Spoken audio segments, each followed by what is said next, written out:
अरमान kitchen में कृषा के लिए खाना बना रहा था।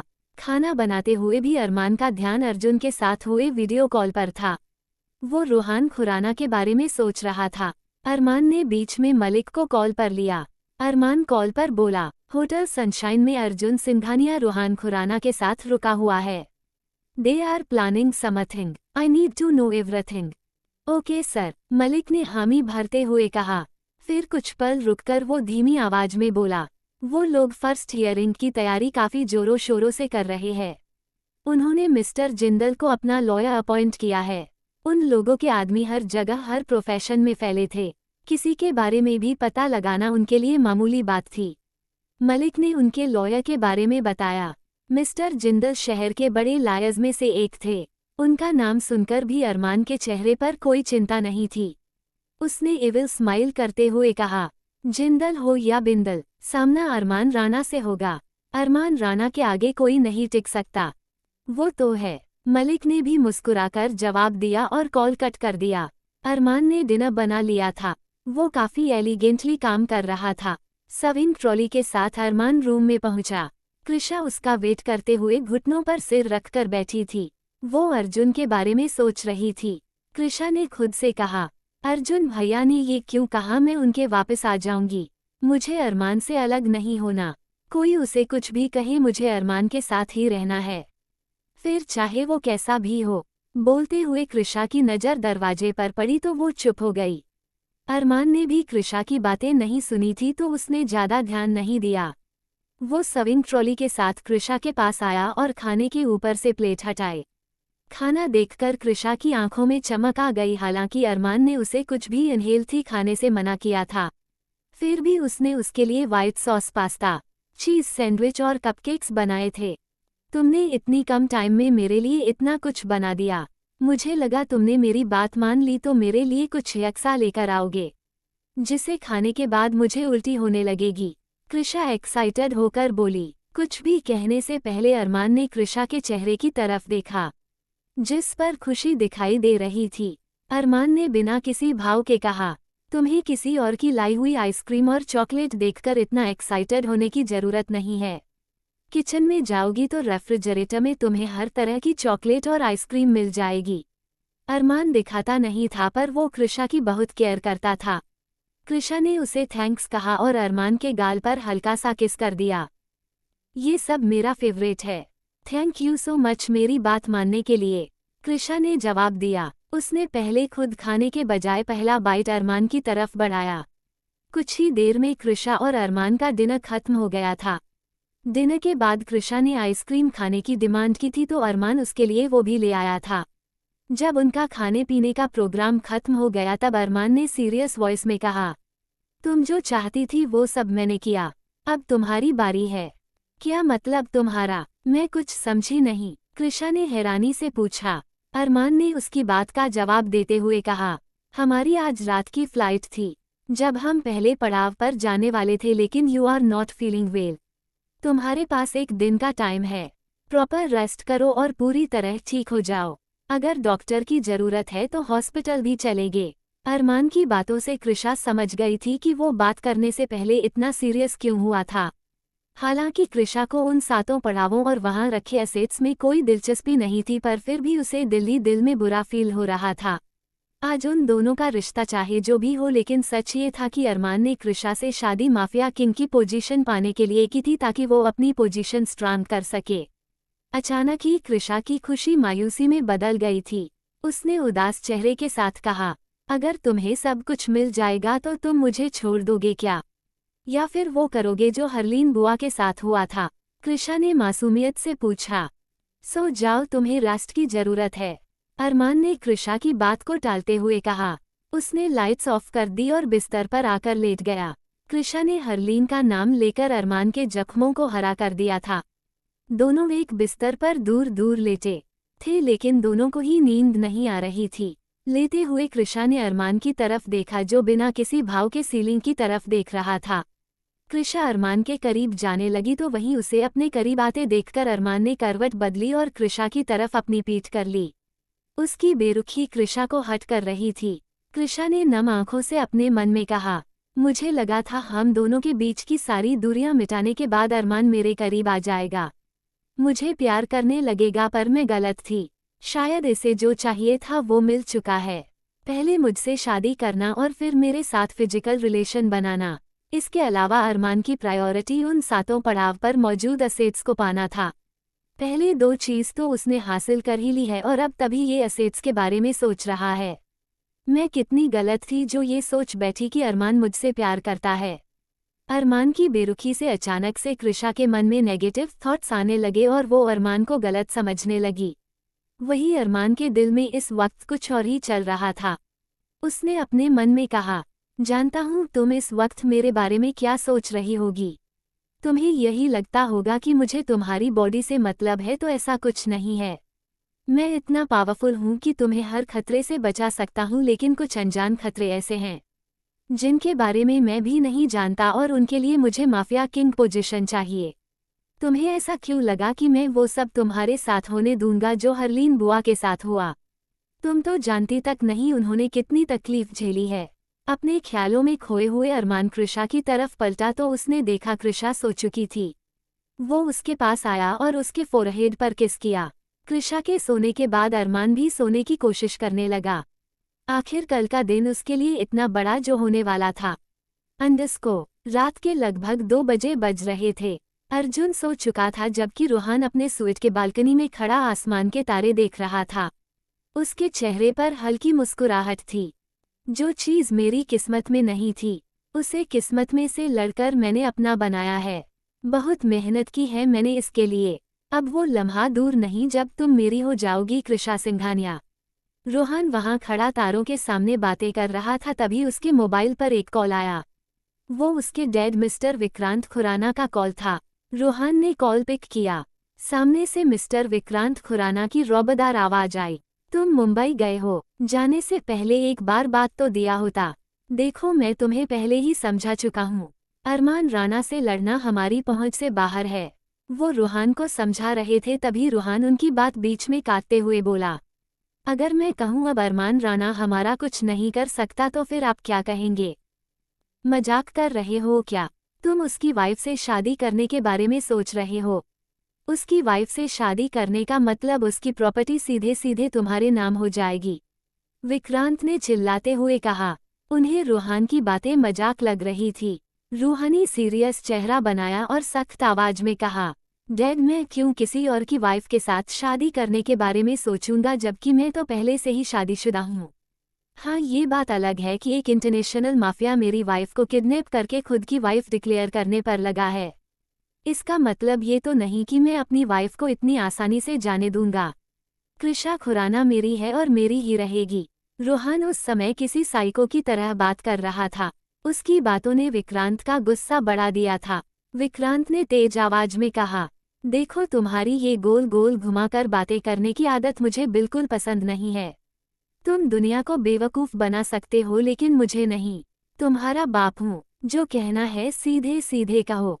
मैंने आपसे कहा था ना डैड, जब आप मुझे माफिया वर्ल्ड में इंट्रोड्यूस करोगे तब मैं रोहान खुराना बनकर नहीं बल्कि the mafia king Rohan Khurana बनकर आऊँगा, और उसकी चाबी थी कृषा सिंघानिया।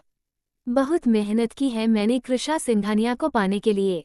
नया बिजनेस शुरू किया, अर्जुन सिंघानिया से मिला, उसे अपने बातों के जाल में फंसाया। अब इतनी मेहनत का फल तो मिलना ही था। अर्जुन इतना तेज निकलेगा मुझे नहीं पता था। उसने मेरी और कृषा की शादी पहले ही रजिस्टर्ड करवा रखी थी। उस पर कृषा के सिग्नेचर किए हुए थे और मैंने कर दिए हैं। Now legally she is my wife. Rohan ने एक सांस में पूरी कहानी अपने डैड को सुना दी। उसकी बातों से साफ था कि वो अर्जुन को काफी लंबे टाइम से धोखा दे रहा था कि वो एक शरीफ इंसान है, एक आम माफिया जो अंडरवर्ल्ड में कदम रखने के बाद किंग बनने के सपने देखता है। कुछ ऐसा ही सपना रोहान का भी था और उसे पाने की चाबी थी माफिया प्रिंसेस। रोहान ने अपनी बात को आगे बढ़ते हुए कहा, मैं बाकियों से 2 कदम आगे निकला। कहीं ना कहीं मुझे भी डाउट था कि जानवी सिंघानिया असली माफिया प्रिंसेस नहीं है, और मैंने उसे किडनैप करने से पहले सच का पता लगाना सही समझा। अब देखिए ना मेरे शरीफ बनने का कितना फायदा हुआ। खुद सामने से आकर उसके भाई ने मेरे साथ शादी फिक्स की और अब तो वो मुझे माफिया प्रिंसेस तक पहुंचाने के लिए जी जान से जुटा है। रोहान की बातों से विक्रांत खुराना भी खुश हो गए थे। उन्होंने हंसकर कहा, पहले मुझे तुम्हारा इस तरह एक आम इंसान बनकर देना बहुत परेशान करता था। सच कहूँ तो गुस्सा भी आता था कि क्या सड़ी हुई जिंदगी बिता रहे हो, पर मुझे नहीं पता था इसका इतना फायदा होगा। फायदा तो हो गया है डैड। अब बस कोर्ट की पहली हियरिंग का वेट है, जहां मैं हम दोनों की शादी प्रूव कर दूंगा और फिर अरमान राणा की तरह वेट नहीं करूंगा। मैं कृषा सिंघानिया को लेकर सीधे उन 7 पड़ाव पर जाऊंगा और खुद को माफिया किंग के रूप में इंट्रोड्यूस करूंगा। चलिए अब मैं आपसे ज्यादा बात नहीं कर सकता, मुझे कॉल मत कीजिएगा, कहकर रोहान ने कॉल कट कर दिया। जो रोहान खुराना लोगों के सामने एक बिजनेसमैन था, वो आखिर में था तो एक माफिया का बेटा ही, जो अपने फैमिली की लेगेसी को आगे बढ़ाते हुए अंडरवर्ल्ड के लिए काम करता था। कृषा को पाने के लिए उसने बड़ी चालाकी से अर्जुन को धोखा दिया और उन दोनों की शादी फिक्स कर दी। अब तो उसके पास रजिस्ट्रेशन पेपर्स भी आ चुके थे, जिसके जरिए वो आसानी से वो कृषा को अरमान से छीन सकता था। कौन कहते हैं नकाब बुरे होते हैं, बल्कि नकाब तो आपको हर बुराई से बचते हैं। Thank you so much Arjun Singhania, मुझ पर इतना ट्रस्ट करने के लिए। यकीन मानो तुम्हारा ये ट्रस्ट बहुत जल्दी टूटने वाला है, जब तुम्हारी बहन कृषा सिंघानिया कुएं से निकलकर एक खाई में आकर गिरने वाली है। रोहन ने तिरछी मुस्कुराहट के साथ कहा और फिर सोने के लिए चला गया। अगली सुबह अरमान की आंख खुली तो कृषा उसके बगल में नहीं थी, वो पहले ही उठ चुकी थी। अरमान ने 2 दिन पहले कृषा को क्लियर वार्निंग दी थी कि जब भी वो सुबह उठे तो उसे कृषा अपनी आंखों के सामने चाहिए। कृषा को वहां न देखकर गुस्से में अरमान ने मुट्ठियां बांध ली। अरमान उठकर बाहर गया तो कृषा जिम एरिया में योगा कर रही थी ताकि अपनी बॉडी को रिलैक्स कर सके। रात को अरमान ने जो भी कहा था उस वजह से कृषा उससे नाराज भी थी, इसलिए वो जानबूझकर जल्दी उठी थी और जिम एरिया में आ गई थी। अरमान कृषा के पीछे जाकर बैठ गया। कृषा की आंखें बंद थी और वो योगा करने में बिजी थी, तभी अरमान ने कृषा को खींचकर अपनी गोद में बैठा लिया। उसके ऐसा करने पर कृषा हड़बड़ा गई। कृषा ने आंखें खोलकर अरमान को देखा और धीरे से कहा, क्या कर रहे हो अरमान? मैं योगा कर रही हूँ।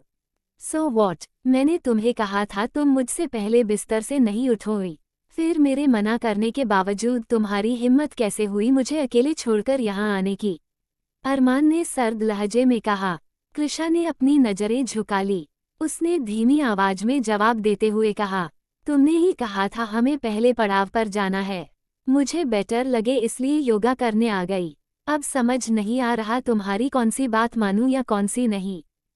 व्हाटएवर, सुबह उठते ही मुझे सबसे पहले तुम्हारा फेस देखना है।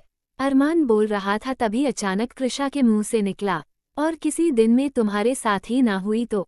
कृषा की बात सुनकर अरमान ने गुस्से में अपनी पकड़ उस पर टाइट कर दी। कृषा दर्द से कसमसाते हुए बोली, leave me Arman, I am hurting. Say it again Krish, Arman ने सर्द आवाज में कहा। बोलते हुए उसने कृषा को लगभग दबोच लिया था। कृषा ने नम आंखों से कहा, ओके आई एम सॉरी, आगे से तुम्हारे उठने के बाद ही बिस्तर से बाहर निकालूंगी। कृषा के सॉरी बोलने के बाद अरमान ने उसे काफी सॉफ्टली होल्ड कर लिया था। अरमान ने आगे कहा, खुद को प्रिपेयर करने से मतलब एक्सरसाइज वगैरह करके रेडी करने के लिए नहीं था। मैं बस ये कहना चाहता था कि खुद को ट्रैवलिंग के लिए प्रिपेयर कर लो। सफ़र लंबा रहने वाला है क्योंकि हम कार के थ्रू जाएंगे। कृषा ने उसकी बात पर हामी भरी। फिर वो कुछ पल रुक कर बोली, अरमान वो 7 पड़ाव कहाँ पर मौजूद है? मुझे बस इतना पता है कि वहाँ की सिक्योरिटी काफ़ी टाइट है और उन असेट्स को हासिल करने के लिए मेरी ज़रूरत पड़ती है। पहले अरमान को लगता था कि कृषा झूठ बोल रही है कि उसे उन 7 पड़ावों के बारे में कुछ पता नहीं है, लेकिन जब कृषा ने उनकी लोकेशन के बारे में पूछा तो अरमान को कन्फर्म हो गया था कि वाकई कृषा उस बारे में कुछ नहीं जानती। अरमान ने कृषा को अपनी गोद से उठाकर नीचे बिठा दिया था और खुद उसके सामने आकर बैठ गया। अरमान ने कृषा का हाथ पकड़ा और धीरे से कहा, पहला पड़ाव राजस्थान के जैसलमेर में है। वो हो, राजस्थान, वो तो मुझे बहुत पसंद है। क्या तुम मुझे वहां पर घूमने के लिए लेकर जाओगे अरमान? कृषा ने बच्चों की तरह एक्साइटेड होकर पूछा। अरमान के नामे सिर हिलाते हुए कहा, फिर कभी, अभी हम बहुत जरूरी काम के लिए जा रहे हैं और ऐसे में वहां पर रुकना हमारे लिए खतरनाक साबित हो सकता है। मैं तो फिर भी उनसे बचकर निकल सकता हूं क्योंकि डेविल को पकड़ना नामुमकिन है, पर तुम्हारा कुछ नहीं कह सकता। अगर तुम पकड़ी गई तो तुम्हें तुम्हारी फैमिली के साथ रहना होगा। अरमान ने जानबूझकर कृषा के पकड़ने की बात कही थी ताकि उसे पता चले कि कृषा के दिल में क्या चल रहा है, जबकि ये बात वो अच्छे से जानता था कि जब तक कृषा उसके साथ है कोई उसे पकड़ना तो दूर उसकी तरफ आंख उठाकर भी नहीं देख सकता। और फिर वो क्या मेरी शादी उसे रूहान खुराना से कर देंगे? कृषा ने मासूमियत से पूछा। अरमान ने कृषा की तरफ तिरछी निगाहों से देखते हुए कहा, कुछ ज्यादा ही याद नहीं आ रही तुम्हें उस रूहान खुराना की? आई वॉन्ट यू कृषा, आगे से तुम्हारे मुंह पर उसका नाम नहीं आना चाहिए। जब देखो डराते रहते हो, कभी गलती से भी प्यार आता है तुम्हें मेरे पर? कृषा ने बड़बड़ा कर कहा। अरमान ने तिरछा मुस्कुराते हुए कहा, आता है तुम पर प्यार, बस तुम झेल नहीं पाती हो। अभी भी देखो कैसे चल रही हो। मुझे कोई दिक्कत नहीं है तुम्हें और प्यार जताने में, कहो तो चले बेडरूम में। कृषा ने अरमान की तरफ घूरकर देखा और कहा, कोई जरूरत नहीं है, मुझे 3-4 दिन का टाइम चाहिए। कहकर कृषा खड़ी हुई और रूम में जाने लगी। वो हल्का लड़खड़ाकर चल रही थी। अरमान ने कृषा को देखकर गहरी सांस लेकर छोड़ी और धीरे से कहा, poor girl and too much sensitive too. Armaan ने अपना मोबाइल निकाला और उसी वक्त मलिक को कॉल किया। अरमान ने कॉल पर कहा, प्लेन को थोड़ा चेंज करो मलिक, हम लोग कार के बजाय प्राइवेट जेट से जाने वाले हैं, लेकिन हमने हमारा जेट लैंड किया तो मीडिया को पता चल जाएगा कि आप राजस्थान में हो, मलिक ने बताया। अरमान ने कुछ पल सोचा और फिर कहा, ठीक है, फिर जयपुर यूनिवर्सिटी को मेल करो और कहो कि मैं जयपुर में आया हुआ हूँ और उनकी यूनिवर्सिटी में विजिट करने वाला हूँ। वैसे भी वो पिछले 6 महीने से मुझे बुला रहे हैं ताकि मैं स्टूडेंट को काउंसिल कर सकूं। अरमान ने मलिक को पूरा प्लान बता दिया था ताकि वो मीडिया और बाकी लोगों को हैंडल कर सके। मलिक ने उसकी बात पर हामी भरी और कहा, ठीक है, आप रात के 9 बजे तक तैयार रहिएगा। फिर मलिक कुछ पल रुका और उसने अरमान से पूछा, और ऐसा करने की वजह? जब तक मामला सीरियस ना हो तब तक आप प्लान चेंज नहीं करते। इस बार का प्लान हमने काफ़ी फुल प्रूफ और काफ़ी कुछ सोचकर बनाया था। फिर अचानक रिस्क लेने की क्या वजह हो सकती है? अचानक अरमान के प्लान बदलने पर मलिक को हैरानी हो रही थी। अरमान ने जवाब में कहा, क्रिश इज नॉट वेल, इस कंडीशन में वो लंबा ट्रैवल नहीं कर पाएगी। मैं अपना प्लान पोस्टपोन नहीं करना चाहता, बस इसलिए मैंने प्लेन से जाने का सोचा। ठीक है, मैं तैयारी करवा लूँगा, अगर ज़्यादा ज़रूरत है तो साथ में मेडिकल टीम को भी ले लेंगे। मलिक ने पूछा, नहीं, उसकी कोई ज़रूरत नहीं है, तुम बस बाकी चीज़ें देख लेना, चलो शाम को मिलते हैं। कहकर अरमान ने कॉल कट कर दिया। कृषा की कंडीशन को देखते हुए अरमान ने ये फैसला लिया था। जानवी इस वक्त होटल सनशाइन में आई थी। उसे अर्जुन ने कॉल करके बुलाया था। जानवी शब्द से छुपकर अर्जुन से मिलने आई थी, इसलिए आने से पहले उसने इधर उधर देखा था कि कोई जान पहचान का इंसान उसे देख ना ले। छुपते छुपाते जानवी अर्जुन और रूहान के सूट में पहुंची। जानवी रूहान को पहले भी मिल चुकी थी, इसलिए वो उसे अच्छे से जानती थी। उसे देखते ही जानवी ने अर्जुन की तरफ तिरछी निगाहों से देखा और कहा, ये यहाँ क्या कर रहा है? आपको पता है ना, अम्मू और दादू दोनों को ही ये बिल्कुल पसंद नहीं है। बोलते हुए जानवी ने एक पल के लिए भी नहीं सोचा कि वो रूहान के सामने ही उसकी बुराई कर रही है। अर्जुन ने उसकी बात का जवाब देते हुए कहा, हाँ, उन दोनों को अच्छी चीज़ पसंद कहाँ आती है। तुम उन्हें छोड़ो और मुझे बताओ कि मैंने तुम्हें जो काम दिया था उस बारे में तुमने क्या किया? अर्जुन की बात सुनकर जानवी की नज़रें झुक गई थी। वो समझ नहीं पा रही थी कि वो क्या बोले। कुछ पल रुककर जानवी ने कहा, वो इन सब में इन्वॉल्व नहीं है, आप बेवजह उस पर शक कर रहे हैं।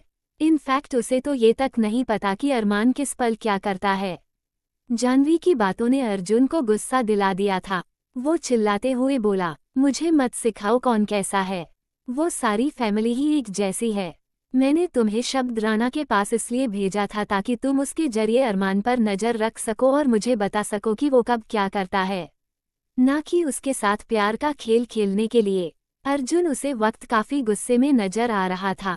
रिसेप्शन पार्टी के बाद वो जानवी से मिला था और उसने ही जानवी को शब्द के पास जाने के लिए कहा था। जानवी पहले ही शब्द को पसंद करती थी, लेकिन साथ रहते हुए उसका प्यार कब इंटेंसिटी में बदल गया उसे खुद नहीं समझ आया। जानवी ने सर्द निगाहों से अर्जुन की तरफ देखा और कहा, जब मैंने कह दिया वो इन सब में इन्वॉल्व नहीं है तो आप उसे कुछ नहीं करेंगे। ये तो वक्त बताएगा, अर्जुन ने गर्दन टेढ़ी करके कहा। वक्त का पता नहीं, लेकिन शब्द राणा के पास पहुंचने से पहले आपको जानवी चौधरी से होकर गुजरना पड़ेगा। मेरी माफिया प्रिंसेस बनने की ट्रेनिंग काफी अच्छे से हुई है और ट्रस्ट मी, आप दोनों एक पल के लिए भी मेरे सामने टिक नहीं पाओगे। अर्जुन भैया, चाहो तो आजमा कर देख लेना। जानवी ने अर्जुन को स्ट्रिक्ट वार्निंग दी और वहां से जाने लगी। जाने से पहले उसने रूहान खुराना की तरफ देखा और उसे धमकी देने के लहजे में कहा, पास्ट में इन्होंने तुम्हें जो भी कमिटमेंट किया है उसे भूल जाओ। तुमने माफिया वर्ल्ड ज्वाइन नहीं किया तो शायद अरमान राणा के बारे में अच्छे से नहीं जानते होंगे। उसे जो चाहिए होता है वो पा कर रहता है और कोई उसकी चीज पर नजर डाले तो उसका हश्र बहुत बुरा होता है। जिंदा रहना है तो अपने कदम अपने आप पीछे ले लो। तुम मुझे धमकी दे रही हो, तुम्हारी कोई औकात नहीं है। बस तुमने कृषा की जगह ले ली तो तुम्हें ये लगने लगा है कि तुम्हारी इम्पोर्टेंस भी उतनी है जितनी कृषा की है। वन मोर थिंग, मैं कृषा को इसलिए प्यार नहीं करता कि वो माफिया प्रिंसेस, बल्कि मैं उससे सच्चा प्यार करता हूँ। मुझे तुम्हारे असेट्स और उसके माफिया प्रिंसेस होने से कोई फर्क नहीं पड़ता। रूहान ने भी सख्त आवाज में जवाब दिया। उसकी बात सुनकर जानवी जोर से हंसी और फिर कहा, रियली रूहान खुराना, वो तो वक्त आते आते पता चल जाएगा। मुझे नहीं पता तुम दोनों यहाँ साथ किस मकसद से आए हो, पर एक बात दावे के साथ कह सकती हूँ कि दोनों को मुंह की खाकर यहाँ से बाहर निकलोगे। तुमने कहा ना, वक्त आते आते सब पता चल जाएगा, तो वक्त आते आते अरमान को भी पता चल जाएगा और तुम्हारी भी आंख खुल जाएगी। रूहान ने कॉन्फिडेंस में आकर कहा। उसके कॉन्फिडेंस को देखकर एक पल के लिए जानवी हिल गई, क्योंकि उस जैसा नॉर्मल इंसान जब कॉन्फिडेंट होकर कोई बात करता है तो जरूर उसके पास कुछ ठोस होता है। जानवी ने रूहान की बात का कोई जवाब नहीं दिया। फिर उसने अर्जुन को देखा। अर्जुन के चेहरे पर भी जिद थी। उनकी मुस्कुराहट और कॉन्फिडेंस उनके चेहरे से साफ दिखाई दे रहा था। जानवी उन दोनों को आगे कुछ नहीं कहा और वहां से बाहर जाने लगी। बाहर जाते हुए उसने अपने मन में कहा, इन दोनों के चेहरे पर कॉन्फिडेंस है। जरूर अरमान और कृषा के साथ कुछ ऐसा होने वाला है जिसके जरिए ये अरमान को टक्कर दे सकते हैं। मुझे अरमान के साथ रहना पसंद नहीं है और उसकी हरकतें तो बिल्कुल नहीं। पर एक बात तो साफ है, इस वक्त कृषा को उससे ज्यादा सेफ और कोई नहीं रख सकता। मुझे कैसे भी करके अरमान को सब बताना होगा। जानवी वहां से निकल गई। उसने भी नहीं सोचा था कि वो कभी अरमान जैसे इंसान की हेल्प करेगी, वो भी कृषा को उसके पास रखने के लिए। जानवी होटल सनशाइन से बाहर निकली। वो वहां अर्जुन से मिलने आई थी। अर्जुन के साथ वहां रूहान खुराना को देखकर जानवी गुस्सा हो गई। उन दोनों से बहस करने के बाद जानवी होटल के बाहर शब्द की गाड़ी में थी। जानवी को इस वक्त बहुत ज्यादा गुस्सा आ रहा था। खुद को शांत करने के लिए उसने बोतल से पानी पिया। जानवी ने गहरी सांस भरते हुए कहा, बेचारी कृषा, सही कहा है किसी ने, जो जितना सीधा और सच्चा होता है उसकी लाइफ में प्रॉब्लम्स भी उतनी ही होती है। ऐसा ही कुछ कृषा के साथ हो रहा है। इतनी इनोसेंट लड़की है और कहाँ माफिया खानदान में पैदा हो गई। पहले मुझे लगता था कि अर्जुन भैया उसे इन सब से बचाना चाहते हैं, लेकिन अब ऐसा लग रहा है कि वो उसे एक मुसीबत से निकालकर दूसरे मुसीबत में डाल रहे हैं। ना जाने क्यों इस रूहान खुराना पर यकीन करने का मन नहीं करता। इसके बाप विक्रांत खुराना को मैं अच्छे से जानती हूँ। अरे वो तो खुद के बेटे और पत्नी को भी अपने फायदे के लिए बेच दे तो उसका बेटा सीधा बिल्कुल नहीं हो सकता। जिस हिसाब से वो रिएक्ट करता है, लोगों को देखा है, उसी से साफ पता चलता है कि उसकी नीयत में खोट है। व्हाटएवर, मुझे अरमान से बात करनी ही होगी। कृषा को इन सब से बचाने का सोचकर जानवी ने अरमान की मदद लेने का सोचा। उसने अरमान को कॉल किया। अरमान उस समय एक अलग कमरे में बैठकर पहले पड़ाव पर जाने के प्लेन को वापस क्रॉस चेक करके देख रहा था कि कहीं कोई कमी तो नहीं रह गई। जानवी का कॉल देखकर अरमान ने कॉल पिक किया और आइज रोल करके कहा, तुम्हें मेरे प्राइवेट नंबर मिल गए हैं, इसका मतलब ये तो नहीं कि अब तुम दिन रात मुझे कॉल करके परेशान करो। लिसन, मैंने तुम्हें परेशान करने के लिए कॉल नहीं किया है। इनफैक्ट मैं तो तुम्हारी हेल्प ही करना चाहती हूँ, जानवी ने चिढ़कर जवाब दिया। जानवी आगे कुछ कहती उससे पहले अरमान बीच में बोल पड़ा, फिलहाल के लिए तो तुम मेरी एक ही हेल्प कर सकती हो। कॉल डिस्कनेक्ट करो और आगे से मुझे कॉल मत करना। अपनी बात खत्म करके अरमान कॉल कट करने को हुआ। तभी जानवी जल्दी से बोली, प्लीज कॉल कट मत करना, मुझे अर्जुन भैया से जुड़ी हुई कोई इम्पोर्टेंट बात बतानी है। जैसे ही अरमान ने जानवी के मुंह से अर्जुन का नाम सुना, उसने कॉल कट नहीं किया और जानवी की बातें इंटरेस्ट से सुनने लगा। जानवी ने आगे कहा, मैं आज होटल सनशाइन में अर्जुन भैया से मिली थी। उनके साथ में एक और इंसान था। तुम उसे नहीं जानते पर बहुत टाइम पहले अर्जुन भैया ने उसकी और कृषा की एंगेजमेंट फिक्स की थी। उसका नाम रोहान खुराना है। वो अर्जुन भैया के साथ होटल में एक साथ रुका है। दोनों साथ में है और इनकी आवाज और एक्शंस में काफी कॉन्फिडेंस है। मुझे लगता है वो तुम्हारे खिलाफ कुछ प्लान कर रहे हैं, कुछ ऐसा जिसके जरिए वो तुमसे कृषा को छीन सके। हो गया तुम्हारा, अरमान ने आइज रोल करके कहा। तुम्हारे उस रोहान खुराना और अर्जुन भैया ने मिलकर मेरे अगेंस्ट लीगल एक्शन लिया है। उनके हिसाब से मैंने कृषा को किडनैप करके जबरदस्ती शादी की है। आर यू मैड और वॉट? उन दोनों ने तुम्हारे खिलाफ केस कर दिया और तुम यहाँ आराम से बैठे हो। तुम इतना रिलैक्स कैसे हो सकते हो? जानवी ने हैरानी के साथ कहा। अरमान की आवाज से साफ पता चल रहा था कि उसे इन चीजों से कोई फर्क नहीं पड़ता। जानवी ने उसे इतना कुछ बताया, उसको भी अरमान ने गंभीरता से नहीं लिया। अरमान ने गहरी सांस लेकर छोड़ी और सीरियस टोन में कहा, क्योंकि मैं डेविल हूँ और मुझे इन सब छोटी मोटी चीजों से फर्क नहीं पड़ता। अगर इन चीजों से फर्क पड़ता तो आज मैं इस पोजीशन पर नहीं होता और ना ही कृषा को किडनैप करके शादी करने की हिम्मत दिखा पाता। आगे से ये छोटी मोटी बातें बताने के लिए मुझे कॉल मत करना और अगर तुम्हें उसे केस की इतनी ही टेंशन है तो हियरिंग की डेट मैसेज कर दूंगा। आ जाना और देख लेना कि डेविल से टकराने वाले का क्या हाल होता है। अरमान ने भी पूरे कॉन्फिडेंस के साथ जवाब दिया, जिससे जानवी इम्प्रेस हो गई। वो अरमान को कुछ कह पाती उससे पहले अरमान ने कॉल कट कर दिया। ये इतना ओवर कॉन्फिडेंट है तो जरूर कुछ अच्छा ही प्लान कर रखा होगा, जानवी ने खुद से कहा। अरमान से बात करने के बाद वो बेफिक्र हो चुकी थी और वापस अपनी गाड़ी राणा इंडस्ट्रीज की तरफ बढ़ा ली। वही जानवी से बात करने के बाद अरमान ने अपना काम छोड़ दिया था। वो कुछ सोच रहा था और अचानक ही उसके फेस पर इविल स्माइल आ गई। अरमान ने तुरंत मलिक को कॉल कर लिया और उससे कहा, मलिक, रोहान खुराना मेरे होमटाउन आया है तो बिना वेलकम किए कैसे रह सकते हैं? नजर रखो उस पर और जैसे ही दिखे उड़ा डालो। बोलते हुए अरमान की आवाज नॉर्मल टोन से काफी सीरियस हो गई थी। अरमान ने मलिक के जवाब का भी इंतजार नहीं किया और कॉल कट कर दिया। अपना काम निपटाने के बाद अरमान रूम में गया। कृषा उस वक्त सो रही थी। अरमान उसके पास आया और उसके होठों पर हल्का सा किस किया। उसके बाद अरमान क्लोजेस्ट एरिया में उन दोनों का जरूरी सामान पैक कर रहा था। जो काम कृषा को करना चाहिए था वो अरमान कर रहा था। ये सोचकर उसके फेस पर हल्की स्माइल आ गई। लगभग 4 के करीब कृषा उठी। उसने देखा अरमान क्लोजेट एरिया में पैकिंग कर रहा है तो वो उसके पास चली गई। कृषा ने दरवाजे के पास खड़ी होकर कहा, मुझे उठा दिया होता, मैं तुम्हारी हेल्प कर देती। तुम्हें पैकिंग करनी आती है? अरमान ने कृषा की तरफ देखकर पूछा। कृषा ने जवाब में कहा, पैकिंग करनी तो नहीं आती पर तुम्हारी हेल्प तो कर ही सकती थी ना। तुम्हारे लिए कॉफ़ी बना देती, तुम्हें कपड़े सेलेक्ट कर देती या जो भी तुम बोलते। रहने दो, उसकी कोई ज़रूरत नहीं है, अरमान ने जवाब दिया। फिर उसने घड़ी की तरफ देखा तो उनके जाने में अभी काफ़ी टाइम बचा था।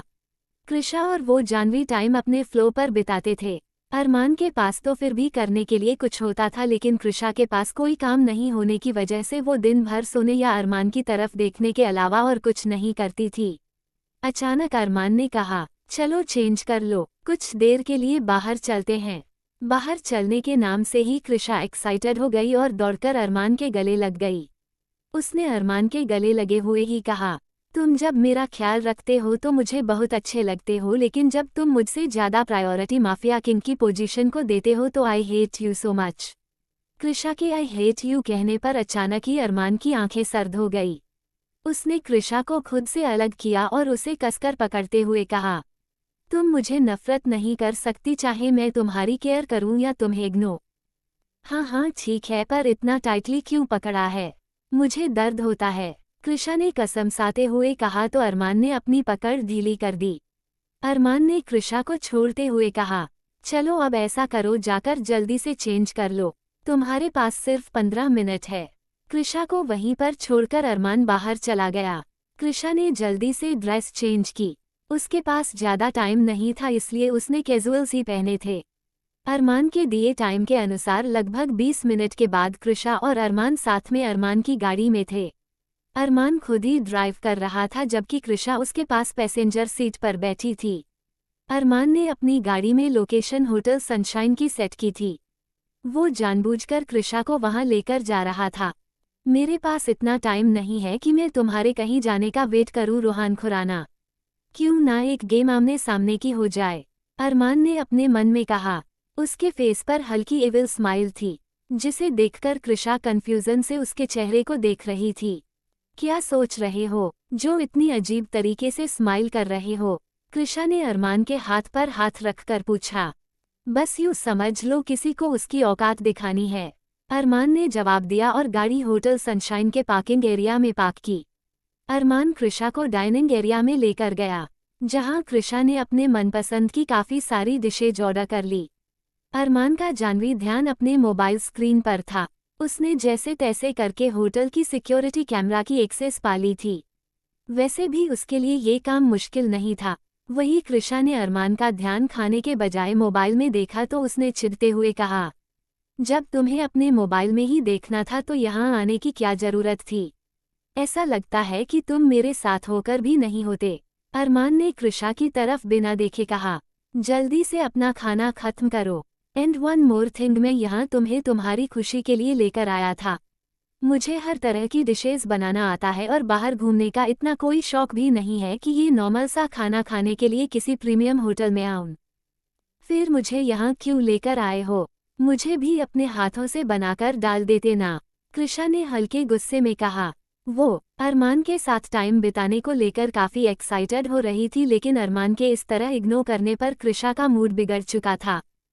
सिंपल सी बात है बेबी, तुम्हें बाहर घूमने जाना अच्छा लगता है, तो बस इसीलिए लेकर आ गया, अरमान ने नॉर्मल तरीके से जवाब दिया। तभी उसने देखा कि रोहान ग्राउंड फ्लोर की लिफ्ट से उतरा है। उसने टेबल की तरफ नज़र दौड़ाई तो लगभग आधे से ज़्यादा डिशेज वहीं पर जैसे कि तैसी रखी हुई थी। अरमान अपनी चेयर से उठा और जल्दी से वहां पर बिल से ज़्यादा पैसे रख दिए। उसने कृषा का हाथ पकड़ा और उसे बाहर ले जाते हुए कहा, घर जाने के बाद जो तुम कहोगी वो बनाकर खिला दूंगा। फिलहाल के लिए हमें यहाँ से जाना होगा, लेकिन मुझे तो खाने दो। तुम्हें नहीं खाना तो तुम्हारी चॉइस है। इतना जानवी खाना वेस्ट कैसे कर सकते हैं? कृषा ने जवाब दिया। वो अरमान को रोकने की पूरी कोशिश कर रही थी, लेकिन अरमान ने उसकी एक नहीं सुनी और उसे जबरदस्ती गाड़ी में ले गया। अरमान और कृषा गाड़ी में बैठ गए। अचानक ही अरमान ने गाड़ी की स्पीड मैक्सिमम कर दी। अनफॉर्चुनेटली रोहान बिना गाड़ी के ही बाहर की तरफ जा रहा था। तभी अरमान की फास्ट स्पीड से चलती हुई आई और रोहान को हवा में उछालते हुए घूर धकेल दिया। वो किसी दूसरी गाड़ी से टकराकर नीचे गिर गया। अरमान ने इविल स्माइल के साथ कहा, वेलकम रोहान खुराना। रोहान को ज्यादा जोरदार टक्कर नहीं लगी थी, लेकिन फिर भी उसके सिर पर चोट लग चुकी थी। अरमान ने गाड़ी दूसरी तरफ ली और वहां से निकल गया। कृषा के सामने जो भी हुआ, वो अब तक उसके सदमे से निकल नहीं पाई थी। अरमान ने उसकी आंखों के सामने एक इंसान को जानबूझकर टक्कर मारी थी और उसे चोट लगने के बावजूद वो उसकी मदद के लिए नहीं रुका था। कृषा अरमान के साथ होटल सनशाइन में लंच के लिए आई हुई थी। अरमान वहां किसी और मकसद से आया था। अरमान अच्छे से जानता था कि रोहान खुराना वहीं पर रुका हुआ है और वो उसके लिए ही होटल सनशाइन आया हुआ था। जब अरमान ने रोहान को लिफ्ट से नीचे उतरते देखा तो उसने कृषा को अपने साथ लिया और गाड़ी में आ गया। अगले ही पल अरमान ने बेरहमी से रोहान को टक्कर मारी और अपनी गाड़ी लेकर वहां से निकल गया। अपने सामने हुए रोहान के एक्सीडेंट को देखकर कृषा हैरान थी। उसने अरमान की क्रूएलिटी इससे पहले भी देखी थी, लेकिन एक अनजान इंसान को इस तरह कुचलना और फिर वहां से बिना उसकी हेल्प की निकल जाना, उसने अरमान से एक्सपेक्ट नहीं किया था। अरमान ने तुरंत अपनी गाड़ी वहां से हटा दी और वो तेज स्पीड में गाड़ी चलाते हुए वापस राणा मैंशन को लौट रहा था। उसके एक्सीडेंट वाले मामले को कैसे हैंडल करना था वो उसके आदमी अच्छे से जानते थे, इसलिए अरमान को पुलिस या बाकी चीज़ों की कोई फिक्र नहीं थी। होटल से काफ़ी आगे आने के बाद कृषा जोर से चिल्लाते हुए बोली, stop the car Armaan. I said stop it. Armaan ने जो भी किया था उस वजह से कृषा काफी गुस्से में थी। कृषा के कहते ही अरमान ने अपनी गाड़ी रोक ली और उसकी तरफ सर्द निगाहों से देखने लगा। अरमान ने उसी लहजे के साथ कहा, व्हाट्स योर प्रॉब्लम? रियली, तुम मुझसे मेरी प्रॉब्लम पूछ रहे हो? कृषा ने गुस्से में जवाब दिया, अभी अभी तुमने किया वो क्या था? एक मासूम इंसान को तुमने रोड पर कुचल दिया। आखिर क्या बिगाड़ा था उसने तुम्हारा? क्या इसीलिए तुम वहाँ होटल में मुझे लेकर गए थे? यू नो वॉट, तुम्हें मेरे साथ टाइम स्पेंड नहीं करना होता है। तुम्हें बस अपना काम करना होता है। तुम्हारा काम निकालने के लिए तुम मेरा यूज करते हो और कुछ नहीं है। बोलते हुए कृषा जोर जोर से रोने लगी। अरमान ने उसकी बात का कोई जवाब नहीं दिया। वो एकटक उसकी तरफ देख रहा था। अरमान की चुप्पी कृषा को और गुस्सा दिला रही थी। कृषा ने अरमान की तरफ देखा जो बिना किसी भाव के उसी को घूर कर देख रहा था। कृषा ने आगे कहा, मुझे इसी वक्त घर जाना है। फॉर गॉड सेक अरमान, अब मुझसे दूर रहना। मुझे अच्छे से समझ आ गया है कि तुम क्या हो और मेरे साथ क्यों हो। मेरे साथ कोई भी इमोशन जोड़ने की कोशिश मत करना अरमान राणा, क्योंकि वहाँ भी तुम्हारी सेल्फिशनेस होगी। कृषा ने वहाँ से जाने के लिए कहा तो अरमान ने गाड़ी स्टार्ट की और राणा मेंशन की तरफ से जाने लगा। अरमान ने जो भी किया था उससे कृषा बहुत हट हुई थी, इसलिए अरमान कोई भी सफाई देकर उसे और हट नहीं करना चाहता था। कुछ ही देर में वो लोग राणा मेंशन पहुंच चुके थे। जैसे ही अरमान ने गाड़ी पार्किंग एरिया में पार्क की, कृषा जल्दी से गाड़ी से उतरी और दौड़कर लिफ्ट की तरफ जाने लगी। वही अरमान धीमे कदमों से चलते हुए उसके पीछे आ रहा था। इसमें इतना इमोशनल होने की क्या जरूरत थी? वो भी उसे इंसान के लिए जिसे ये ठीक से जानती तक नहीं। क्या है ये लड़की? ना इसे अपने से जुड़ी बातों के बारे में ठीक से पता है और ना ही खुद से जुड़े लोगों को अच्छे से जानती है। कुछ ज्यादा ही कोवर्ड बना दिया है आदित्य सिंघानिया ने इसे। फ्यूचर में मेरे बच्चे हुए तो मैं कभी उन्हें इसके जैसा तो बिल्कुल नहीं बनाने वाला। अरमान ने सिर हिलाकर कहा। बातों बातों में उसने अपने बच्चों के बारे में भी सोच लिया था। कृषा रोते हुए अंदर जा रही थी। अनफॉर्चुनेटली उसे पिछली बार की तरह मिसेज मान्या राणा मिल गई। कृषा को वहां देखकर वो उसके सामने आ गई। कृषा को रोते हुए देखकर मान्या राणा ने एविल स्माइल देते हुए कहा, अरे रे, अभी तो शादी को 1 हफ्ता हुआ है और उसने तुम्हारी ये हालत कर दी है। सोचो पूरी जिंदगी वो तुम्हें कितना टॉर्चर करेगा। तुम्हारी पूरी लाइफ इसी तरह रोते हुए गुजरने वाली है। पिछली बार कृषा ने मान्या के साथ जो भी किया था उसके बाद से वो मौका ढूंढ रही थी कि कैसे कृषा को परेशान करके उसे लड़ाई करने के लिए उकसा सके। आज भी वो वही कर रही थी। अपनी बातों से कृषा को इंस्टिगेट करके मान्या उसे लड़ने पर मजबूर कर रही थी। कृषा ने एक नज़र उसकी तरफ देखा और उसकी बात का कोई जवाब नहीं दिया। वो रोते हुए लिफ्ट की तरफ जाने लगी। इस वक्त कृषा किसी से बात करने के मूड में नहीं थी। कृषा के इग्नोर करने पर मान्या को और भी ज्यादा गुस्सा आया। वो उसके पीछे बढ़ते हुए चिल्ला कर बोली, तुम्हारी हिम्मत कैसे हुई मुझे इस तरह इग्नोर करने की? तुम ना ऐसे नहीं सुधरने वाली। आज मैं तुम्हें तुम्हारी औकात दिखा कर रहूंगी। बोलते हुए मान्या कृषा का हाथ पकड़ते ही वाली थी कि तभी उसकी नज़र अरमान पर पड़ी, जो हाथ बांधे उसे ही देख रहा था। कृषा वहां से चली गई जबकि मान्या के कदम वहां पर जम गए थे। उसे देखकर अरमान ने एक तेज लुक दी और सर्द लहजे में कहा, कुछ औकात दिखाने की बात हो रही है। अरमान को देखकर मान्या ऐसे ही काफी घबरा गई थी। वो डरते हुए बोली, वो मैं बस कृषा से बात करने की कोशिश कर रही थी। वो रो रही थी तो मुझे लगा बच्ची को कोई प्रॉब्लम तो नहीं। उसने मुझे गलत समझ लिया और चली गई। उसने जैसे तैसे अपनी बात पूरी की।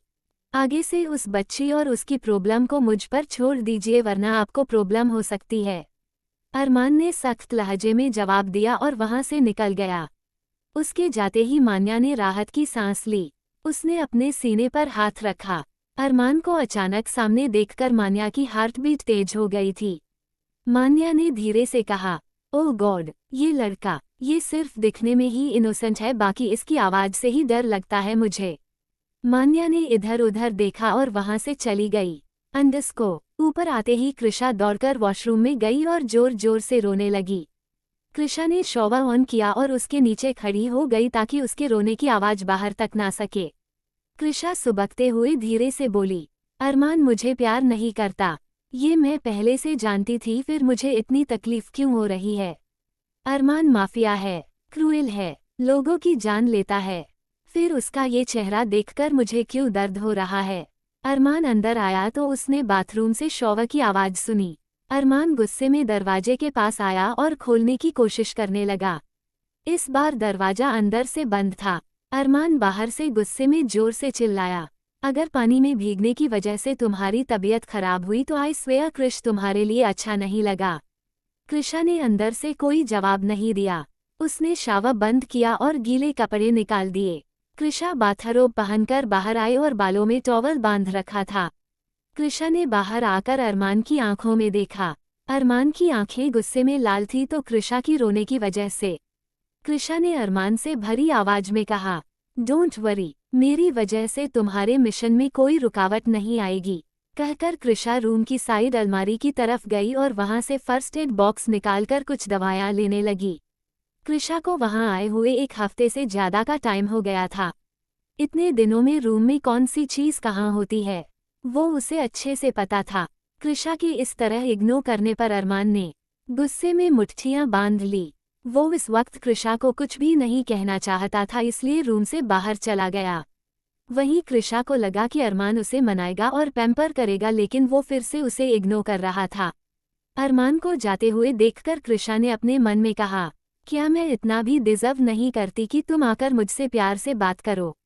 मेरी गलती क्या है जो तुम मेरे साथ इतना रूड हो, या बाकी लोग मुझे पसंद नहीं करते। कृषा रेस्ट करने के लिए कुछ देर लेट गई। शाम के लगभग 7 बज रहे थे। इस बीच कृषा और अरमान का कोई इंटरेक्शन नहीं हुआ था। अरमान को जैसलमेर के लिए निकलना था। अरमान ने स्टोर रूम से लगेज लिया और रूम में आकर कृषा से कहा, तुम्हें याद नहीं है लेकिन हमें राजस्थान के लिए निकलना था। बोलते हुए अरमान की नज़र कृषा पर पड़ी। उसने देखा कि वो जाने के लिए तैयार हो चुकी थी। पानी में भीगने की वजह से कृषा हल्की जुकाम हो गई थी, इसलिए कृषा ने गर्म कपड़े पहन रखे थे। उसे देखने के बाद अरमान ने सिर हिलाकर कहा, हम राजस्थान जा रहे हैं, लंदन नहीं।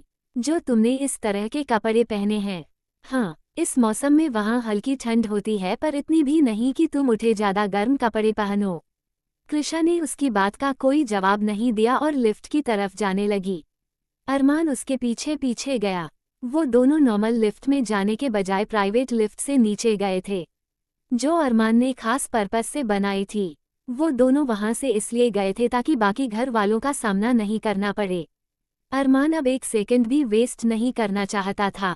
तय समय पर वो दोनों प्राइवेट रनवे पर पहुंच चुके थे, जहां से उनका जेट जैसलमेर के लिए रवाना हुआ। रात के लगभग 11 बजे तक वो कृषा के साथ जैसलमेर पहुंच चुका था। कृषा और अरमान ने बहस होने के बाद से पूरे रास्ते कोई बात नहीं की थी। कृषा प्राइवेट रूम में सो रही थी, जबकि अरमान मलिक के साथ बैठा था। जैसलमेर पहुंचते ही अरमान, कृषा और मलिक तीनों गाड़ी में बैठकर किसी खास जगह जाने के लिए निकल गए। एक लगभग 2 घंटे का सफ़र तय करने के बाद वो लोग जैसलमेर के डेजर्टेड इलाके में बने एक पुराने किले में पहुंचे। उसके किले की हालत काफ़ी खस्ता हो चुकी थी और उसको देखकर ऐसा लग रहा था जैसे किसी भी पल ये ढह जाएगा। किले को देखने के बाद कृषा ने धीरे से बड़बड़ा कर कहा, ये क्या बकवास है, यहाँ पर कोई कीमती असेट क्यों छुपाएगा, ऊपर से इस खंडहर बन चुकी जगह पर पहले पड़ाव कभी नहीं सकता। अरमान कृषा के बिल्कुल पास खड़ा हुआ था। उसने कृषा की तरफ देखकर कहा, अगर अपनी पोजीशन किसी और को नहीं दी होती तो आज तुम्हें हर एक बात का पता होता। मुझे सब पता है और ये कोई पहला पड़ाव नहीं है। यहाँ तो कोई सिक्योरिटी भी नहीं है। आसपास तो क्या दूर दूर तक कोई आदमी नहीं दिखाई दे रहा। कृषा चिढ़ते हुए बोली। अरमान ने उसकी बात का जवाब नहीं दिया और कृषा का हाथ पकड़कर उसे अंदर ले जाने लगा। मलिक उनके पीछे पीछे आ रहा था। कृषा ने अपना हाथ छुड़ाने की कोशिश करते हुए कहा, देखो, तुम खतरों से खेलते हो कि, लेकिन मुझे इस तरह के खतरों से खेलने की आदत नहीं है। मैं इस जगह बिल्कुल नहीं जाऊंगी। क्या पता कब ये किला गिर जाए। मुझे इसके नीचे दबकर नहीं मरना है। अपनी बकवास बंद करो और चुपचाप चलती रहो, अरमान ने सख्त आवाज में कहा। किला काफी बड़ा था। भले ही वो खंडहर बन चुका हो, लेकिन बचा हुआ साफ हिस्सा इस बात का गवाह था कि कई दशकों पहले वहां का वैभव देखने लायक होगा।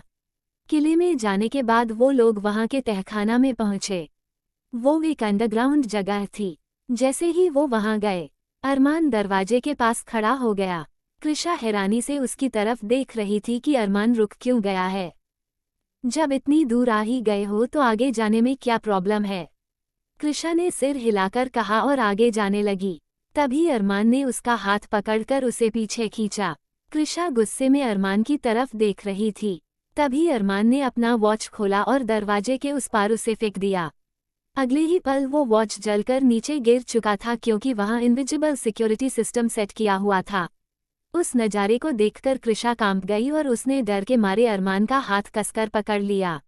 अब उसे सच में यकीन हो गया था कि हाँ, यही पहला पड़ाव है और इसकी सिक्योरिटी के लिए लोगों की जरूरत नहीं। यहाँ का एडवांस्ड सिक्योरिटी सिस्टम ही इस जगह की रखवाली के लिए काफी था। डिग्री जानवी होटल सनशाइन से बाहर निकली। वो वहां अर्जुन से मिलने आई थी। अर्जुन के साथ वहां रूहान खुराना को देखकर जानवी गुस्सा हो गई। उन दोनों से बहस करने के बाद जानवी होटल के बाहर शब्द की गाड़ी में थी। जानवी को इस वक्त बहुत ज्यादा गुस्सा आ रहा था। खुद को शांत करने के लिए उसने बोतल से पानी पिया। जानवी ने गहरी सांस भरते हुए कहा, बेचारी कृषा, सही कहा है किसी ने, जो जितना सीधा और सच्चा होता है उसकी लाइफ में प्रॉब्लम्स भी उतनी ही होती है। ऐसा ही कुछ कृषा के साथ हो रहा है। इतनी इनोसेंट लड़की है और कहाँ माफिया खानदान में पैदा हो गई। पहले मुझे लगता था कि अर्जुन भैया उसे इन सब से बचाना चाहते हैं, लेकिन अब ऐसा लग रहा है कि वो उसे एक मुसीबत से निकालकर दूसरे मुसीबत में डाल रहे हैं। ना जाने क्यों इस रूहान खुराना पर यकीन करने का मन नहीं करता। इसके बाप विक्रांत खुराना को मैं अच्छे से जानती हूँ। अरे वो तो खुद के बेटे और पत्नी को भी अपने फायदे के लिए बेच दे तो उसका बेटा सीधा बिल्कुल नहीं हो सकता। जिस हिसाब से वो रिएक्ट करता है, लोगों को देखा है, उसी से साफ पता चलता है कि उसकी नीयत में खोट है। व्हाटएवर, मुझे अरमान से बात करनी ही होगी। कृषा को इन सब से बचाने का सोचकर जानवी ने अरमान की मदद लेने का सोचा। उसने अरमान को कॉल किया। अरमान उस समय एक अलग कमरे में बैठकर पहले पड़ाव पर जाने के प्लेन को वापस क्रॉस चेक करके देख रहा था कि कहीं कोई कमी तो नहीं रह गई। जानवी का कॉल देखकर अरमान ने कॉल पिक किया और आइज रोल करके कहा, तुम्हें मेरे प्राइवेट नंबर मिल गए हैं, इसका मतलब ये तो नहीं कि अब तुम दिन रात मुझे कॉल करके परेशान करो। लिसन, मैंने तुम्हें परेशान करने के लिए कॉल नहीं किया है। इनफैक्ट मैं तो तुम्हारी हेल्प ही करना चाहती हूँ, जानवी ने चिढ़कर जवाब दिया। जानवी आगे कुछ कहती उससे पहले अरमान बीच में बोल पड़ा, फिलहाल के लिए तो तुम मेरी एक ही हेल्प कर सकती हो। कॉल डिस्कनेक्ट करो और आगे से मुझे कॉल मत करना। अपनी बात खत्म करके अरमान कॉल कट करने को हुआ। तभी जानवी जल्दी से बोली, प्लीज कॉल कट मत करना, मुझे अर्जुन भैया से जुड़ी हुई कोई इम्पोर्टेंट बात बतानी है। जैसे ही अरमान ने जानवी के मुंह से अर्जुन का नाम सुना, उसने कॉल कट नहीं किया और जानवी की बातें इंटरेस्ट से सुनने लगा। जानवी ने आगे कहा, मैं आज होटल सनशाइन में अर्जुन भैया से मिली थी। उनके साथ में एक और इंसान था। तुम उसे नहीं जानते, पर बहुत टाइम पहले अर्जुन भैया ने उसकी और कृषा की एंगेजमेंट फिक्स की थी। उसका नाम रूहान खुराना है। वो अर्जुन भैया के साथ होटल में एक साथ रुका है। दोनों साथ में है और इनकी आवाज़ और एक्शंस में काफ़ी कॉन्फिडेंस है। मुझे लगता है वो तुम्हारे खिलाफ कुछ प्लान कर रहे हैं, कुछ ऐसा जिसके जरिए वो तुमसे कृषा को छीन सके। हो गया तुम्हारा, अरमान ने आइज रोल करके कहा। तुम्हारे उस रूहान खुराना और अर्जुन भैया ने मिलकर मेरे अगेंस्ट लीगल एक्शन लिया है। उनके हिसाब से मैंने कृषा को किडनैप करके जबरदस्ती शादी की है। आर यू मैड और वॉट? उन दोनों ने तुम्हारे खिलाफ केस कर दिया और तुम यहाँ आराम से बैठे हो। तुम इतना रिलैक्स कैसे हो सकते हो? जानवी ने हैरानी के साथ कहा। अरमान की आवाज़ से साफ पता चल रहा था कि उसे इन चीज़ों से कोई फर्क नहीं पड़ता। जानवी ने उसे इतना कुछ बताया, उसको भी अरमान ने गंभीरता से नहीं लिया।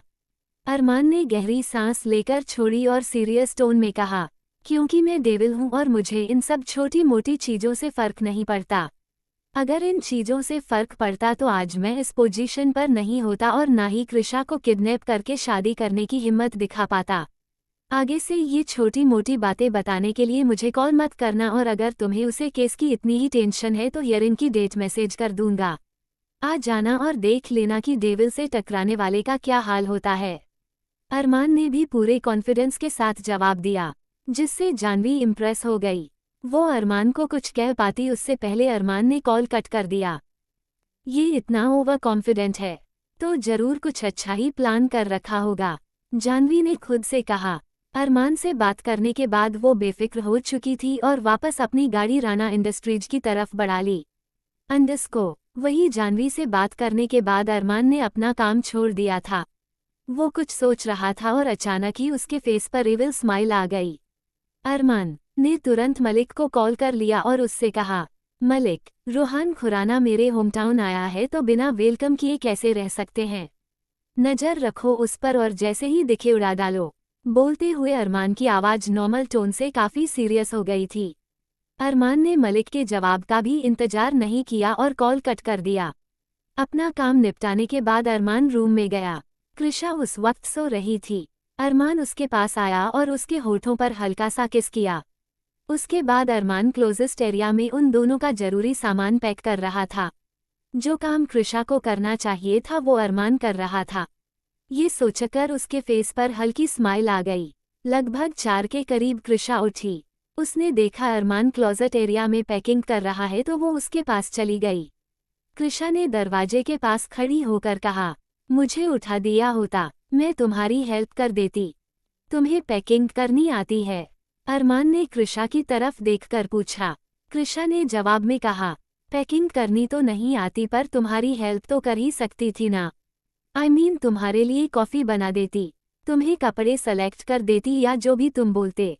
रहने दो, उसकी कोई ज़रूरत नहीं है, अरमान ने जवाब दिया। फिर उसने घड़ी की तरफ देखा तो उनके जाने में अभी काफ़ी टाइम बचा था।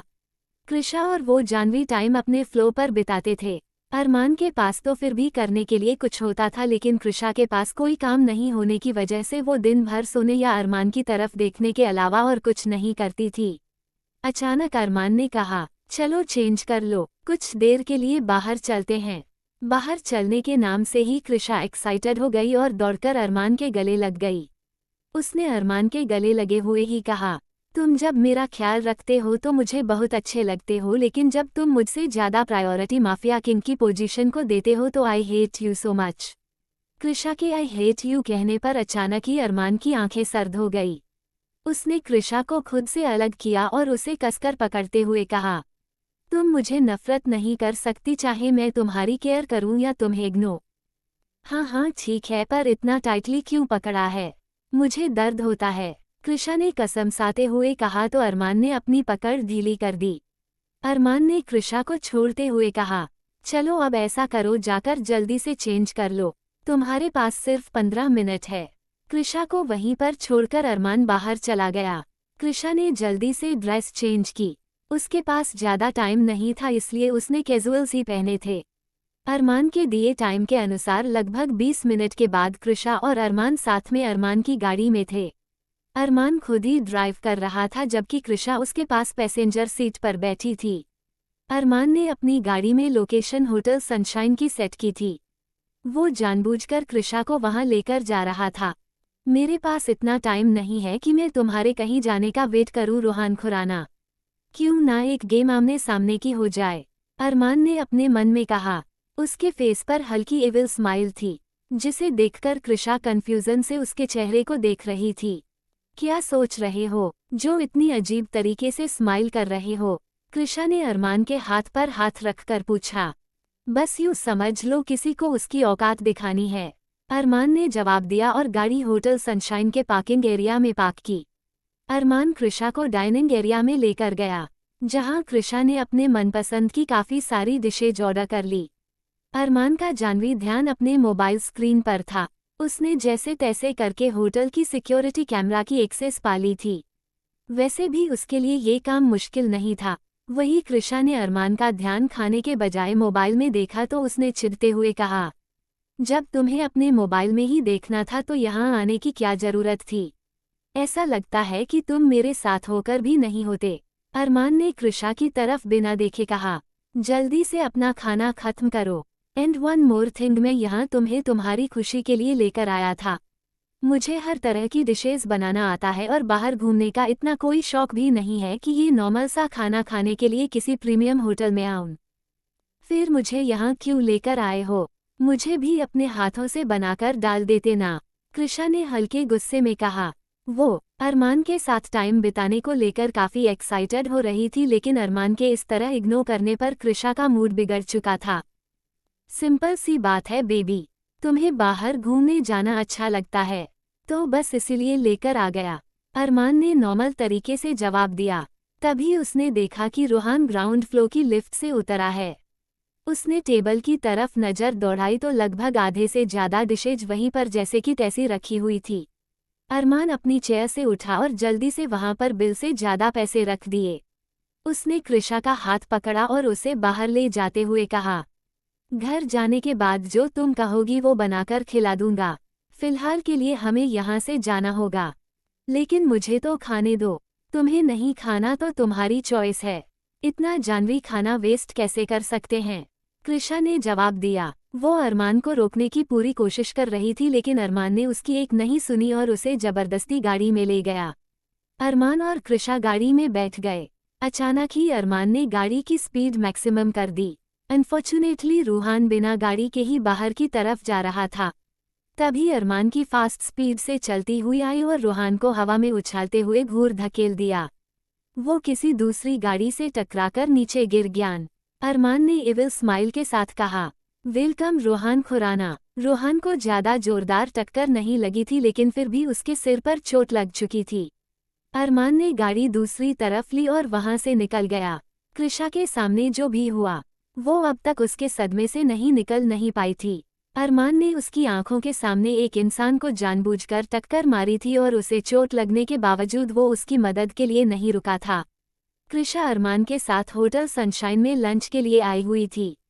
अरमान वहां किसी और मकसद से आया था। अरमान अच्छे से जानता था कि रोहान खुराना वहीं पर रुका हुआ है और वो उसके लिए ही होटल सनशाइन आया हुआ था। जब अरमान ने रोहान को लिफ्ट से नीचे उतरते देखा तो उसने कृषा को अपने साथ लिया और गाड़ी में आ गया। अगले ही पल अरमान ने बेरहमी से रोहान को टक्कर मारी और अपनी गाड़ी लेकर वहां से निकल गया। अपने सामने हुए रोहान के एक्सीडेंट को देखकर कृषा हैरान थी।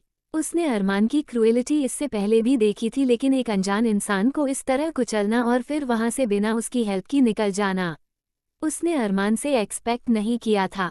अरमान ने तुरंत अपनी गाड़ी वहां से हटा दी और वो तेज स्पीड में गाड़ी चलाते हुए वापस राणा मैंशन को लौट रहा था। उसके एक्सीडेंट वाले मामले को कैसे हैंडल करना था वो उसके आदमी अच्छे से जानते थे, इसलिए अरमान को पुलिस या बाकी चीजों की कोई फिक्र नहीं थी। होटल से काफी आगे आने के बाद कृषा जोर से चिल्लाते हुए बोली, stop the car Armaan, I said stop it. Armaan ने जो भी किया था उस वजह से कृषा काफी गुस्से में थी। कृषा के कहते ही अरमान ने अपनी गाड़ी रोक ली और उसकी तरफ सर्द निगाहों से देखने लगा। अरमान ने उसी लहजे के साथ कहा, व्हाट्स योर प्रॉब्लम? रियली तुम मुझसे मेरी प्रॉब्लम पूछ रहे हो? कृषा ने गुस्से में जवाब दिया, अभी अभी तुमने किया वो क्या था? एक मासूम इंसान को तुमने रोड पर कुचल दिया। आखिर क्या बिगाड़ा था उसने तुम्हारा? क्या इसीलिए तुम वहां होटल में मुझे लेकर गए थे?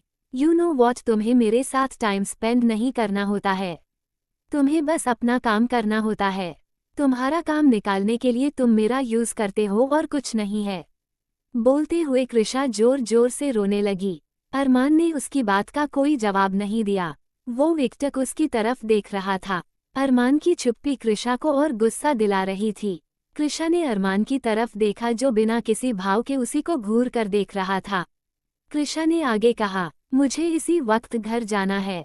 फॉर गॉड सेक अरमान, अब मुझसे दूर रहना। मुझे अच्छे से समझ आ गया है कि तुम क्या हो और मेरे साथ क्यों हो। मेरे साथ कोई भी इमोशन जोड़ने की कोशिश मत करना अरमान राणा, क्योंकि वहां भी तुम्हारी सेल्फिशनेस होगी। कृषा ने वहां से जाने के लिए कहा तो अरमान ने गाड़ी स्टार्ट की और राणा मैंशन की तरफ से जाने लगा। अरमान ने जो भी किया था उससे कृषा बहुत हट हुई थी, इसलिए अरमान कोई भी सफाई देकर उसे और हट नहीं करना चाहता था। कुछ ही देर में वो लोग राणा मैंशन पहुंच चुके थे। जैसे ही अरमान ने गाड़ी पार्किंग एरिया में पार्क की, कृषा जल्दी से गाड़ी से उतरी और दौड़कर लिफ्ट की तरफ जाने लगी। वही अरमान धीमे कदमों से चलते हुए उसके पीछे आ रहा था। इसमें इतना इमोशनल होने की क्या जरूरत थी, वो भी उसे इंसान के लिए जिसे ये ठीक से जानती तक नहीं। क्या है ये लड़की, ना इसे अपने से जुड़ी बातों के बारे में ठीक से पता है और ना ही खुद से जुड़े लोगों को अच्छे से जानती है। कुछ ज्यादा ही कोवर्ट बना दिया है आदित्य सिंघानिया ने इसे। फ्यूचर में मेरे बच्चे हुए तो मैं कभी उन्हें इसके जैसा तो बिल्कुल नहीं बनाने वाला, अरमान ने सिर हिलाकर कहा। बातों बातों में उसने अपने बच्चों के बारे में भी सोच लिया था। कृषा रोते हुए अंदर जा रही थी। अनफॉर्चुनेटली उसे पिछली बार की तरह मिसेज मान्या राणा मिल गई। कृषा को वहां देखकर वो उसके सामने आ गई। कृषा को रोते हुए देखकर मान्या राणा ने एविल स्माइल देते हुए कहा, अरे रे, अभी तो शादी को 1 हफ्ता हुआ है और उसने तुम्हारी ये हालत कर दी है। सोचो पूरी जिंदगी वो तुम्हें कितना टॉर्चर करेगा। तुम्हारी पूरी लाइफ इसी तरह रोते हुए गुजरने वाली है। पिछली बार कृषा ने मान्या के साथ जो भी किया था, उसके बाद से वो मौका ढूंढ रही थी कि कैसे कृषा को परेशान करके उसे लड़ाई करने के लिए उकसा सके। आज भी वो वही कर रही थी। अपनी बातों से कृषा को इंस्टिगेट करके मान्या उसे लड़ने पर मजबूर कर रही थी। कृषा ने एक नज़र उसकी तरफ देखा और उसकी बात का कोई जवाब नहीं दिया। वो रोते हुए लिफ्ट की तरफ जाने लगी। इस वक्त कृषा किसी से बात करने के मूड में नहीं थी। कृषा के इग्नोर करने पर मान्या को और भी ज्यादा गुस्सा आया। वो उसके पीछे बढ़ते हुए चिल्ला कर बोली, तुम्हारी हिम्मत कैसे हुई मुझे इस तरह इग्नोर करने की? तुम ना ऐसे नहीं सुधरने वाली। आज मैं तुम्हें तुम्हारी औकात दिखा कर रहूंगी। बोलते हुए मान्या कृषा का हाथ पकड़ते ही वाली थी कि तभी उसकी नज़र अरमान पर पड़ी, जो हाथ बांधे उसे ही देख रहा था।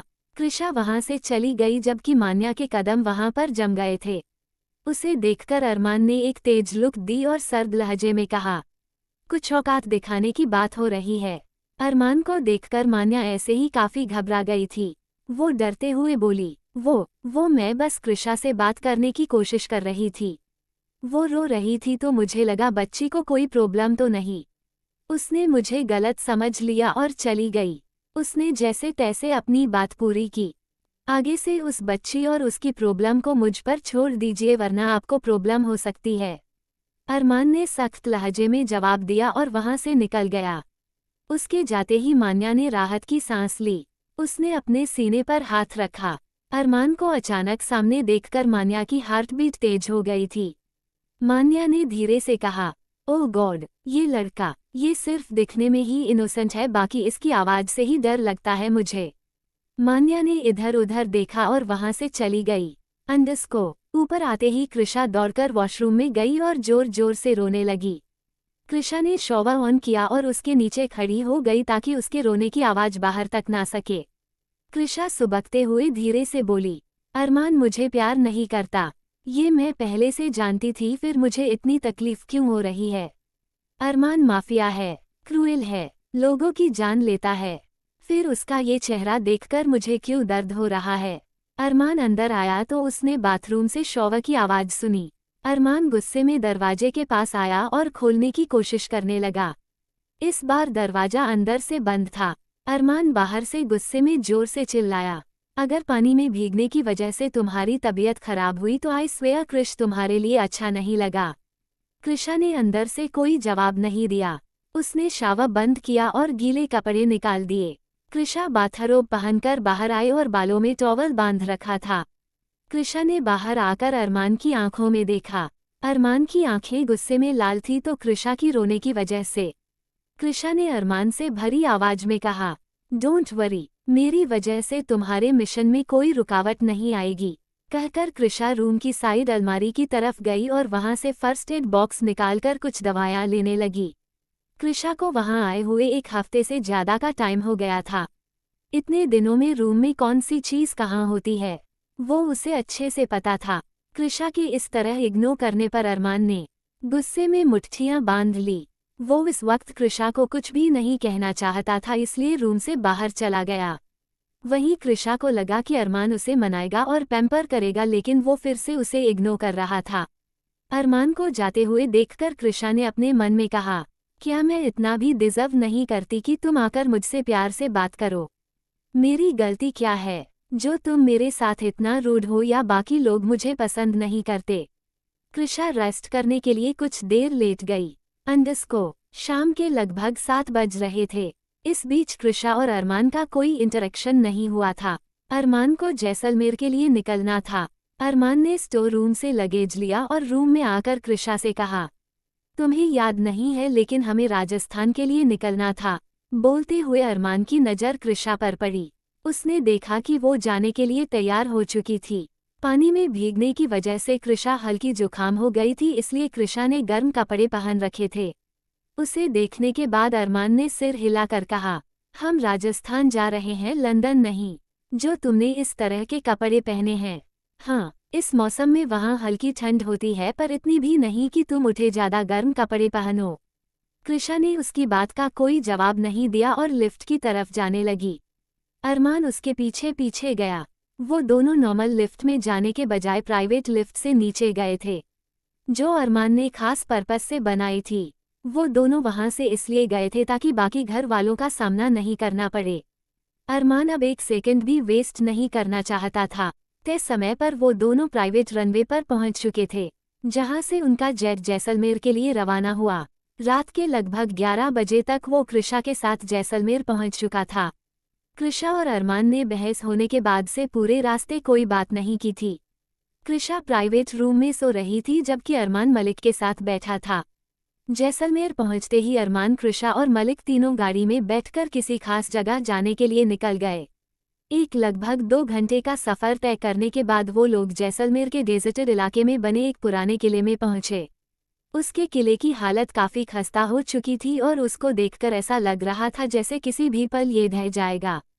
किले को देखने के बाद कृषा ने धीरे से बड़बड़ा कर कहा, ये क्या बकवास है। यहाँ पर कोई कीमती असेट क्यों छुपाएगा, ऊपर से इस खंडहर बन चुकी जगह पर पहले पड़ाव कभी नहीं सकता। अरमान कृषा के बिल्कुल पास खड़ा हुआ था। उसने कृषा की तरफ देखकर कहा, अगर अपनी पोजीशन किसी और को नहीं दी होती तो आज तुम्हें हर एक बात का पता होता। मुझे सब पता है और ये कोई पहला पड़ाव नहीं है। यहाँ तो कोई सिक्योरिटी भी नहीं है। आसपास तो क्या दूर दूर तक कोई आदमी नहीं दिखाई दे रहा। कृषा चिढ़ते हुए बोली। अरमान ने उसकी बात का जवाब नहीं दिया और कृषा का हाथ पकड़कर उसे अंदर ले जाने लगा। मलिक उनके पीछे पीछे आ रहा था। कृषा ने अपना हाथ छुड़ाने की कोशिश करते हुए कहा, देखो, तुम खतरों से खेलते हो कि, लेकिन मुझे इस तरह के खतरों से खेलने की आदत नहीं है। मैं इस जगह बिल्कुल नहीं जाऊंगी। क्या पता कब ये किला गिर जाए। मुझे इसके नीचे दबकर नहीं मरना है। अपनी बकवास बंद करो और चुपचाप चलती रहो, अरमान ने सख्त आवाज में कहा। किला काफी बड़ा था। भले ही वो खंडहर बन चुका हो, लेकिन बचा हुआ साफ हिस्सा इस बात का गवाह था कि कई दशकों पहले वहां का वैभव देखने लायक होगा।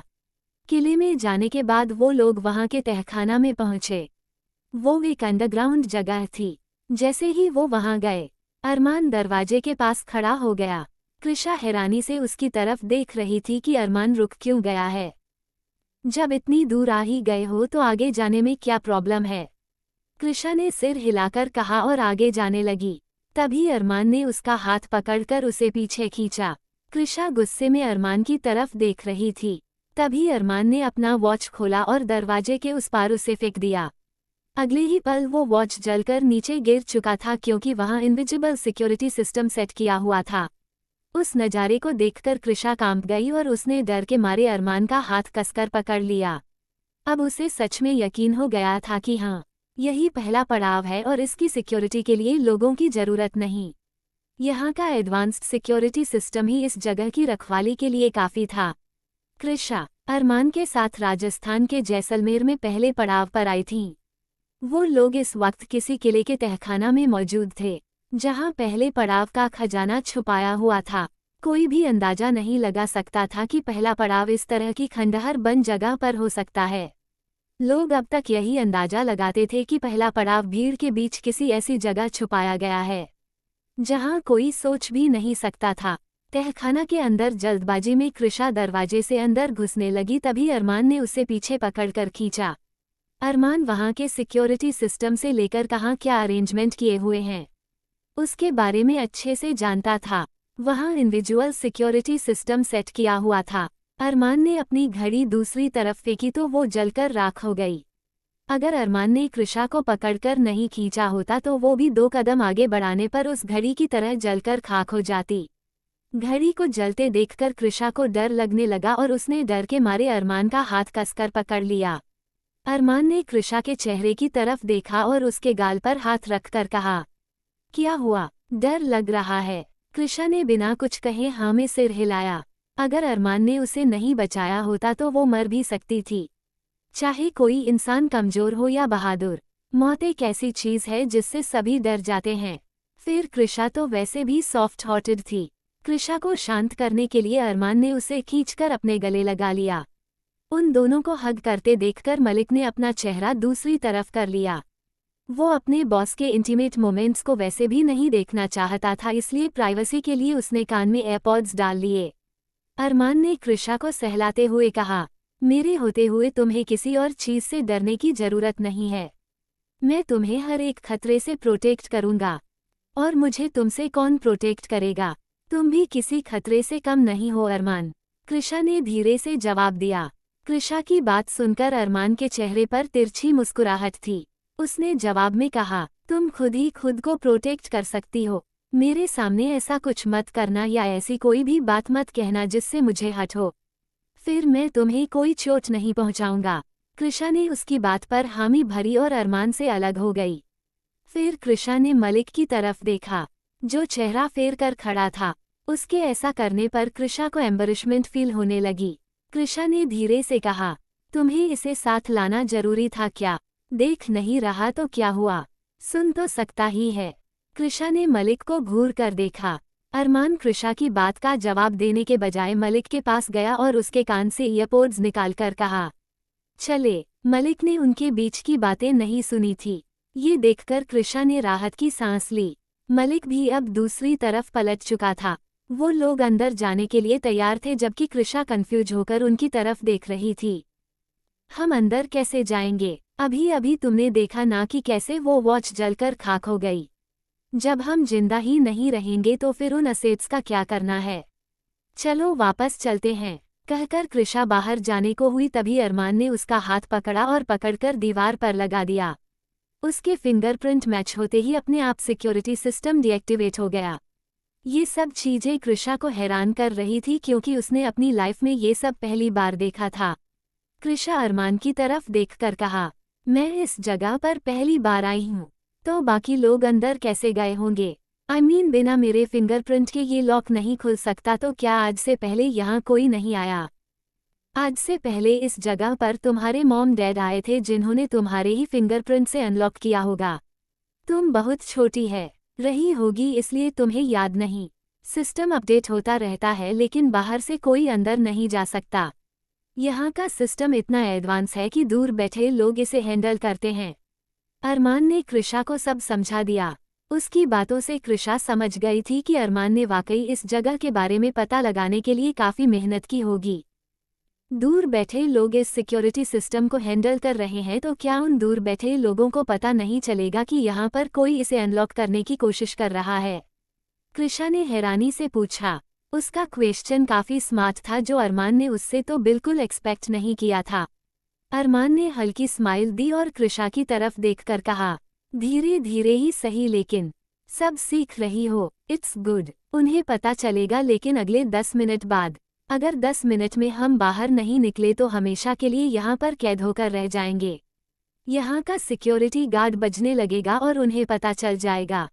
10 मिनट में तो कोई इंसान आराम से अंदर जाकर बाहर आ सकता है। क्या बेवकूफ़ सा लॉक लगाया है? कृषा ने हंसते हुए कहा। वो अपने ही पापा के एडवांस सिक्योरिटी सिस्टम, जो उन्होंने खुद डिज़ाइन करवाया था, उसका मजाक बना रही थी। इतना आसान नहीं है बेबी। अंदर से वापस बाहर निकल कर आना। मैन सेफ तक जाकर वापस आने में 30 से 35 मिनट लगते हैं। अरमान ने सिर हिलाकर जवाब दिया तभी कृषा की आंखें बड़ी हो गई। अरमान ने 10 मिनट का नाम लिया था, उनमें से 2 मिनट तो ऑलरेडी वेस्ट हो चुके थे। जब 30 से 35 मिनट बाहर से अंदर आने में लगे थे तो अरमान टाइम वेस्ट क्यों कर रहा था? तो फिर यहाँ खड़े क्या कर रहे हो? जल्दी अंदर चलो, कृषा ने डरते हुए कहा और अरमान का हाथ पकड़कर अंदर जाने लगी। लास्ट टाइम जो भी हुआ था उसके बाद से कृषा डर रही थी। उसने कुछ कदम आगे बढ़ाए थे कि उसने घबराते हुए अरमान की तरफ देखा। डोंट वरी, कुछ नहीं होगा, नेक्स्ट लोग सेफ के ही लगा हुआ है, अरमान ने जवाब दिया और कृषा के साथ अंदर जाने लगा। कृषा अब तक इस बात को लेकर परेशान थी कि जो रास्ता 30 से 35 मिनट का था उसे वो लोग बचे हुए 7 से 8 मिनट में कैसे पार करेंगे। साथ ही कृषा को इस बात की एक्साइटमेंट भी हो रही थी कि पहले पड़ाव में कौन सा खजाना हो सकता है। आगे बढ़ते हुए कृषा ने कहा, अच्छा अरमान, अंदर क्या होगा? किले को देखकर तो यही लग रहा है अंदर पुराने जमाने के बक्सों में रानियों की ज्वेलरी होगी। अगर अंदर ज्वेलरी हुई तो उस पर जानवी हक मेरा होगा। मुझे एंटीक्स बहुत पसंद है। उस पर ज्वेलरी हो तो क्या ही कहना। सब कुछ तुम्हारा ही है कृष, और हमेशा तुम्हारा ही रहेगा। मुझे किसी खजाने का लालच नहीं है। बस मुझे माफिया किंग बना है तो मुझे ये पहला पड़ाव और बाकी के सभी 7 पड़ावों को पार करना होगा। अरमान ने काफी शांति से जवाब दिया। मलिक उनके पीछे पीछे आ रहा था और उनकी सारी बातें सुन रहा था। कृषा जिस मासूमियत से बात कर रही थी उससे मलिक के चेहरे पर भी हल्की स्माइल थी। अरमान भी काफी शांति से जवाब दे रहा था, जबकि अरमान को ज्यादा सवाल पूछने वाले लोग इरिटेट करते थे। उनके पीछे आते हुए मलिक ने खुद से धीरे से कहा, बॉस कितना ध्यान रखते हैं मैम का। अच्छा हुआ वो जानवी सिंघानिया असली माफिया प्रिंसेस नहीं निकली। वो तो देखने में ही चालाक लगती है। जरूर इनकी मासूमियत ने सर को अपना बना लिया होगा।